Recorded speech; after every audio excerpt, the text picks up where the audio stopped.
La cuillère a glissé de ma main et a heurté l'assiette. Un son aigu, métallique, final. Tous les bruits dans la salle à manger ont cessé. La respiration de mon père a rompu le silence. « Sors », a-t-il dit, la voix calme, presque bienveillante. « Tu nous as déshonorés. » Le lustre bourdonnait au-dessus de nous, la lumière tremblant sur le verre d'eau que je n'avais pas touché. Je me suis levé, l'air chargé de parfum et de honte. Personne ne m'a regardé, pas même elle. J'ai marché vers la porte, mes pas résonnant sur le marbre. Derrière moi, le verre s'est fissuré doucement, une fine ligne rampant sur sa surface. Des années plus tard, cette fissure les ramènerait directement à moi.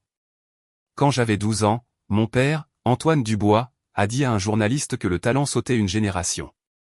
Il a souri en le disant, son bras autour de ma sœur cadette, Chloé, qui venait de gagner un concours de rédaction scolaire. Je me tenais à côté des lumières de la caméra, tenant le ruban d'aquarelle que j'avais gagné la même semaine. Personne ne m'a posé de questions à ce sujet. À la maison, ma mère, Hélène, se déplaçait dans les pièces comme une conservatrice de musée, redressant les cadres, arrangeant les fleurs, et nous rappelant que le nom Dubois signifiait l'ordre. Elle le disait comme on récite une prière, de manière mesurée, certaine, incontestée. J'ai appris très tôt que l'amour dans notre maison était enveloppé de règles silencieuses, rester calme, rester utile, rester invisible. Notre maison à Pont-Fleury était vieille, avec de hautes fenêtres et des sols froids qui portaient chaque son. Quand des invités venaient dîner, je mettais la table pendant que Chloé jouait du piano dans la pièce voisine. Mon père l'appelait toujours notre prodige. Il me qualifiait de fiable. Cela sonnait comme un compliment jusqu'à ce que je réalise que cela signifiait oubliable. L'année de mes 16 ans, j'ai participé à un concours d'art local. Je passais mes nuits à peindre dans le grenier, l'huile et la térébenthine collant à ma peau. Le jour de l'exposition, j'ai cherché mes parents dans la foule. Ils ne sont pas venus. Ce soir-là, quand je suis rentré avec la petite médaille de bronze, je les ai trouvés habillés pour un gala. « Tu comprends » a dit ma mère en ajustant sa boucle d'oreille en perles. « Les donateurs nous attendent. » Elle n'a pas demandé comment ça s'était passé. J'ai posé la médaille sur le comptoir de la cuisine. Elle y est restée des mois, accumulant la poussière à côté d'un bol de citron. Chloé avait une façon de briller sous la tension. Elle ne la demandait pas, elle la suivait simplement. Les professeurs l'adoraient, mes parents orbitant juste derrière. Je suis devenu la personne qui se souvenait des anniversaires, vérifiait le courrier et couvrait les erreurs. Quand Chloé a oublié de soumettre sa dissertation pour l'université, je suis resté éveillé pour la taper à sa place. Quand elle a remporté la bourse, elle a dit « on l'a fait ». J'ai hoché la tête. Cet hiver-là, mon père nous a demandé à chacune de peindre quelque chose pour le foyer de la galerie. Chloé a peint des lys précis, commerciaux, exactement ce qu'il aimait. J'ai peint la lumière du soleil traversant un vitrail. Quand je l'ai descendu, il n'a pas levé les yeux de ses papiers. Trop personnel, a-t-il dit. Hélène a souri faiblement. C'est mignon, a-t-elle ajouté, de la manière dont on parle des dessins d'enfants. Le lendemain matin, ma peinture avait disparu. Des semaines plus tard, je l'ai trouvée dans le débarras, empilée derrière des caisses étiquetées « Décoration saisonnière ». Je n'ai pas pleuré. J'ai juste regardé la poussière se déposer sur le cadre en verre. Il scintillait sous la lumière de l'après-midi comme s'il essayait encore d'être vu. Des années avant la nuit où ils m'ont dit de partir, je comprenais déjà comment fonctionnait l'absence dans notre famille. Cela n'a pas commencé par des cris. Cela a commencé par le silence, des portes à moitié fermées, des noms omis, des regards qui glissaient sur moi à table. C'est ce jour-là que j'ai appris ma place dans cette famille. L'enveloppe est arrivée un mercredi, fine et de couleur crème, sentant légèrement la rose et la poussière. Elle était adressée à mademoiselle Sophie Dubois, d'une écriture que je n'avais pas vue depuis 6 ans, celle de ma mère, Hélène. Je l'ai ouverte à mon bureau au centre artistique communautaire, la peinture encore fraîche sur mes doigts. À l'intérieur se trouvait une invitation de mariage. Chloé, ma sœur cadette, allait se marier au domaine de Bellerive. Les mots imprimés semblaient élégants, délibérés et froids. Mon nom avait été tapé près du bas, puis barré à l'encre bleue. Une légère empreinte de stylo subsistait, comme si quelqu'un avait hésité avant de m'effacer complètement. La salle de classe derrière moi bourdonnait du bruit des enfants lavant leurs pinceaux, leur rire lointain, irréel. J'ai tenu la carte jusqu'à ce que son bord s'enfonce dans ma peau. Pendant une seconde, j'ai cru l'avoir imaginé, mais c'était bien là, mon absence confirmée à l'encre. J'ai marché jusqu'à la fenêtre. Dehors, la lumière de fin d'automne glissait sur la place, où l'espace d'art du bois, la galerie de mon père Antoine, se dressait encore comme un monument à tout ce que j'avais perdu. Les mêmes lettres, le même verre impeccable, comme si rien ne s'était jamais brisé. Je me souvenais de sa voix la nuit où il m'a mise à la porte. Sors. Tu nous as déshonorés. Parfois, même après toutes ces années, elle me semblait encore proche, comme s'il se tenait juste derrière moi. Ce soir-là, alors que je m'étais au lit Léo, mon fils de 5 ans, il a demandé, « Maman, est-ce que j'ai des grands-parents » Ses yeux étaient du même bleu clair que ceux d'Antoine. J'ai hésité. Oui, ai-je finalement dit, mais ils habitent très loin. Il a hoché la tête, satisfait d'une réponse qui n'expliquait rien. Plus tard, je me suis assise à la table de la cuisine, fixant à nouveau l'invitation. La feuille d'or scintillait sous la lampe, captant la lumière comme pour se moquer de moi. J'aurais pu la déchirer, la brûler, la jeter, mais je ne l'ai pas fait. Je l'ai pliée une fois, parfaitement droite, et l'ai glissée dans le tiroir à côté des factures impayées et des formulaires scolaires. J'ai alors souri, un petit sourire creux. Ce n'était pas du pardon. C'était de la reconnaissance. J'avais déjà été effacé. Cette fois, je m'assurerai que ce soit consigné. J'ai recommencé à me réveiller avant l'aube. L'appartement était silencieux, à l'exception du bourdonnement du radiateur et du craquement occasionnel des vieilles canalisations. L'air sentait légèrement le diluant à peinture et le marc de café. J'aimais cette odeur. Elle signifiait que la journée ne nous avait pas encore touchés. Pendant que Léo, mon fils, dormait encore, je dégageais la table et j'étalais tout ce qui constituait notre vie, enveloppes, reçus, anciens paiements, plans de cours et un carnet de croquis à moitié vide. Les bords du papier étaient cornés, légèrement tachés de couleur par des années d'utilisation. J'ai ouvert une page blanche et j'ai écrit 3 mots en haut, conservé. Proche. Silencieux. Chaque matinée après cela commençait de la même manière. Je préparais le café, répondais au courriel de la classe d'art, payais la facture que je pouvais me permettre cette semaine-là, puis j'emmenais Léo au centre communautaire à 2 pâtés de maison. Il portait son petit carnet de croquis dans son sac à dos comme si c'était une arme secrète. Nous traversions la place ensemble, passant devant l'espace d'art du bois, où le nom de mon père brillait encore en lettres d'or sur la pierre. Avant, je détournais le regard. Maintenant, je me forçais à le fixer jusqu'à ce que le feu passe au vert. De retour à la maison, je travaillais. Pas bruyamment, jamais bruyamment. J'enseignais des ateliers d'art en ligne, j'organisais les fournitures pour les classes d'enfants et je commençais à trier les vieux dossiers qui me liaient encore à ma famille. Chaque transaction, chaque paiement, chaque ancien reçu de bourse que j'avais gardé depuis le lycée. La preuve de ma survie sans eux. La nuit, j'ajoutais des éléments à un dossier sur mon ordinateur portable intitulé « Fondation ». Ce n'était pas de la vengeance. C'était de la documentation. Chaque ligne, une correction silencieuse de l'histoire qu'ils avaient écrite sur moi.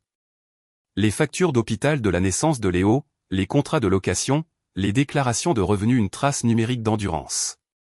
Quand j'avais fini, je m'adossais et j'écoutais le bourdonnement du réfrigérateur, la respiration douce venant de la chambre. Ces sons signifiaient que j'avais reconstruit ma vie à partir de zéro, et que personne ne pourrait plus l'effacer. Parfois, entre les leçons, je passais devant le café d'art local qui avait proposé d'exposer mon travail. Le propriétaire, Pierre Leroy, un critique d'art local qui avait un jour fait la critique de mon exposition de lycée sans savoir qui j'étais, souriait en accrochant mes peintures au mur. « Vous capturez le silence » a-t-il dit. Je n'ai pas répondu. J'ai juste hoché la tête parce qu'il avait raison. Le silence m'avait maintenu en vie. Les semaines précédant le mariage de Chloé se sont écoulées en petits gestes délibérés. J'ai acheté à Léo une nouvelle veste pour l'hiver, remplacé une chaise cassée et peint tard dans la nuit.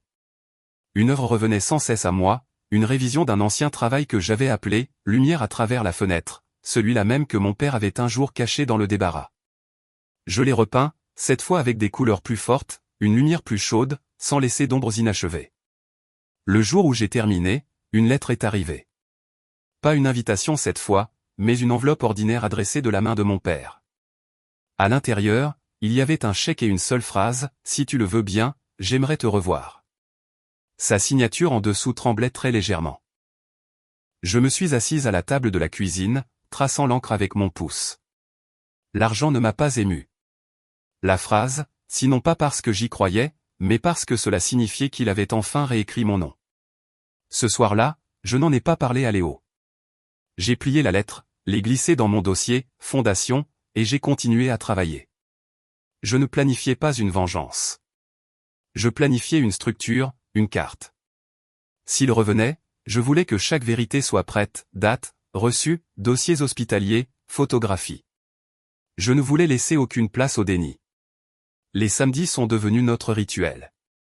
Léo et moi peignions ensemble au centre communautaire après la fin de mon cours du matin. Les enfants l'adoraient. Il avait une façon de mélanger les couleurs qui me surprenait toujours. On peut voir les sentiments dans les couleurs, maman, a-t-il dit un jour. Les tiennes sont plus silencieuses que les miennes. Il avait encore raison. Parfois, pendant ces après-midi, j'apercevais mon reflet dans la fenêtre de l'atelier, les mains tachées de pigments, les cheveux relevés, le visage calme. Je reconnaissais à peine la fille qui avait été chassée de chez elle. J'ai réalisé que je n'avais pas besoin de pardon pour me sentir entière.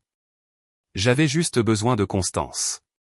Quand Léo dormait, je m'asseyais près de la fenêtre, la lumière des lampadaires scintillant sur la peinture accrochée au-dessus de mon bureau.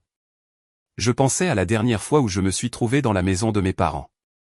Le sol en marbre, l'écho des paroles de mon père. Le son n'était plus de la colère. C'était une donnée, quelque chose à classer et à stocker. Ma vie était devenue sa propre archive. À l'approche du mariage, je me concentrais sur des choses petites et mesurables, la fréquentation des cours, l'inventaire des fournitures d'art, le solde de mon compte d'épargne. Je signais des formulaires, mettais à jour mon assurance, envoyais des factures pour des leçons privées. Chaque clic de souris était un acte de pouvoir silencieux. Pas de confrontation, pas de discours, juste de la précision. Quelques nuits avant la cérémonie, j'ai ouvert mon carnet de croquis et j'ai écrit, si jamais je les revois, je laisserai le silence parler en premier. Puis j'ai éteint la lampe, j'ai plié la note à l'arrière de mon journal et je suis allé me coucher. Le matin du mariage de Chloé, du givre recouvrait les bords de la fenêtre. Léo tirait sur sa petite cravate, se plaignant qu'elle le grattait. Nous ne faisons que passer, lui ai-je dit. Il a hoché la tête, s'agrippant à ma main alors que nous quittions l'appartement. Dehors, l'air était vif, pur, honnête. J'ai fermé la porte à clé derrière moi et j'ai glissé la clé dans ma poche, son poids froid me ramenant à la réalité. J'étais restée proche et silencieuse. Il était maintenant temps d'entrer dans le bruit. Le domaine de Belle-Rive brillait comme un joyau de verre sous le ciel de novembre. À l'intérieur, tout sentait le lys et l'argenterie polie.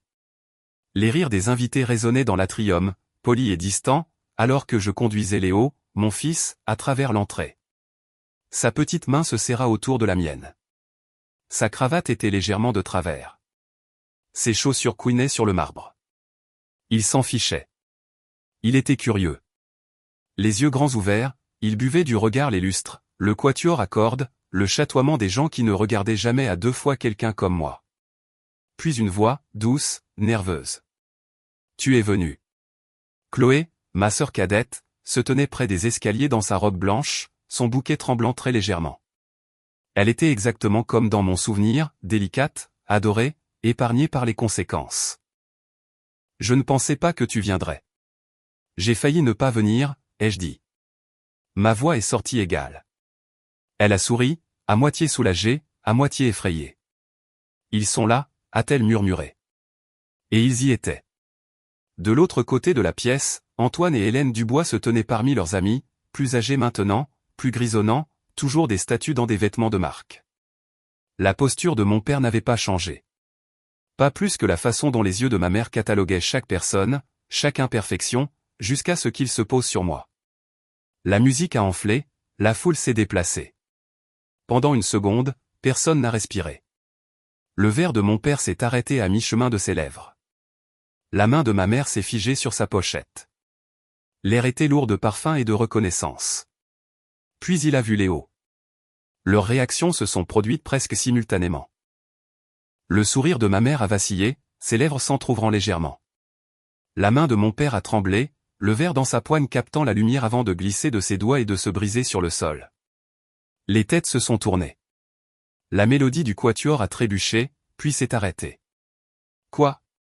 Qu'est-ce que c'est que ça? A murmuré ma mère. Léo a cligné des yeux, surpris par le son, puis s'est caché derrière ma jambe.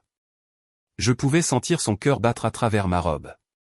Tous les yeux dans la salle étaient sur nous, sur le scandale qui était revenu, portant un petit costume et des yeux bleus curieux. Je n'ai pas bougé. Je n'ai pas parlé. Le silence a rempli l'espace qu'ils avaient construit sur la réputation et la peur. Pour une fois, ils ne pouvaient pas le contrôler. Le premier à se ressaisir fut Pierre Leroy, le critique d'art qui avait soutenu mon travail. Il s'est avancé, regardant de moi à Léo, puis à mon père. Le garçon a les mains de sa mère, a-t-il dit calmement, presque avec révérence.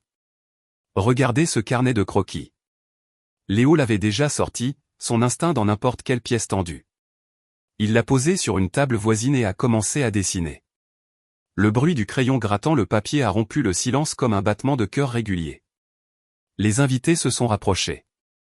Le dessin était simple, 2 silhouettes debout sous une fenêtre lumineuse, la lumière tombant entre elles. La mâchoire de mon père s'est crispée. Je l'ai regardé réaliser ce que tout le monde voyait. Cette fenêtre, cette composition, c'était la mienne. La même image que j'avais peinte des années auparavant, celle qu'il avait enterrée dans un débarras. Il a son don, a dit doucement Pierre. Un Dubois, après tout. La foule a murmuré. Quelque part derrière nous, des vers ont de nouveau tinté, faiblement nerveux. L'orchestre a hésité, ne sachant s'il devait reprendre. Mon père a finalement parlé, sa voix plus basse maintenant. Sophie. Juste mon nom. Lourd comme une confession. Il a fait un pas hésitant en avant. S'il te plaît. Ne pars pas, je me suis retourné pour lui faire face. Pour la première fois, ses yeux n'étaient pas de pierre. Tu m'as dit de partir, ai-je dit calmement. Je l'ai fait. Il a expiré, ses épaules s'affaissant, la performance envolée. J'ai eu tort. La voix de ma mère s'est brisée. Il te ressemble tellement. C'est normal, ai-je dit. Vous avez essayé de m'effacer, mais il est la preuve que vous n'avez pas pu. Léo m'a regardé, ignorant la tempête qu'il venait de calmer. On peut rentrer à la maison maintenant, maman, a-t-il murmuré. Oui, mon chéri. J'ai pris sa main. Les invités se sont écartés en silence sur notre passage. La main de mon père s'est levée, mais il ne m'a pas touché. Les yeux de ma mère brillaient, des larmes prises entre la fierté et le regret. À la porte, je me suis arrêté assez longtemps pour regarder en arrière. Le verre brisé scintillait encore sur le marbre. Un serveur était agenouillé, le balayant dans une pelle en argent. Je ne me sentais pas victorieuse. Je me sentais précise. Derrière moi, j'ai entendu mon père appeler mon nom à nouveau, plus doucement cette fois, mais je ne me suis pas retourné. Dehors, l'air froid a frappé mon visage comme une réinitialisation. La musique a repris à l'intérieur, lointaine, étouffée par de lourdes portes. J'ai serré plus fort la main de Léo alors que nous avancions dans la nuit. La justice, ai-je réalisé, n'arrivait pas toujours avec du bruit. Parfois, elle venait tranquillement, comme une respiration que la pièce avait retenue pendant des années. La neige a commencé à tomber la semaine suivante. Des flocons fins et lents qui s'accrochaient aux lampadaires devant notre appartement. Le monde s'était de nouveau calmé. À l'intérieur, le radiateur cliquetait et l'odeur de cacao emplissait l'air. Léo était assis à table, coloriant une image de 2 personnes se tenant la main sous la neige qui tombe. Il fredonnait doucement, ignorant que quoi que ce soit dans notre vie avait changé. Depuis le mariage, mon téléphone avait vibré 2 fois. Des messages de Chloé, tous 2 courts, tous 2 prudents. Le dernier disait, ils veulent venir voir ton cours. Je n'ai pas répondu tout de suite. Je continuais à fixer la fresque murale à moitié terminée sur le mur du studio, le projet de nos étudiants. Une explosion de couleurs se propageant sur le béton gris. Chaque coup de pinceau était un rappel de ce que j'avais construit à partir du silence. Ce samedi-là, ils sont venus. Antoine et Hélène Dubois, mes parents, se tenaient avec hésitation à l'entrée de la salle d'art pour enfants. Pas de caméra, pas de public, juste le léger bourdonnement des rires et l'odeur de la peinture à l'eau. Léo a couru pour les accueillir, les tirant vers sa table. Papy. Mamie, regardez. Je mélange du bleu et du jaune. Sa voix était vive, innocente. Ils ont suivi, incertains, comme s'ils entraient dans une lumière inconnue. Mon père a regardé Léo peindre, ses yeux s'adoucissant. Ma mère s'est assise à côté de lui, les mains jointes fermement jusqu'à ce qu'elle murmure enfin, « Il est heureux ici. » J'ai hoché la tête. Nous le sommes tous les deux. Pendant un moment, ils sont restés, aidant à rincer les pinceaux, à sécher le papier tranquillement, apprenant le rythme de mon nouveau monde. Quand le cours s'est terminé, Léo a tendu à mon père un petit dessin, une fenêtre remplie de soleil. La même image que j'avais peinte autrefois. Mon père l'a pris avec précaution, sa voix basse. « Tu as gardé ta lumière. » Je n'ai pas répondu. Je n'en avais pas besoin. Ce soir-là, après leur départ, la pièce sentait le savon et la peinture qui sèche.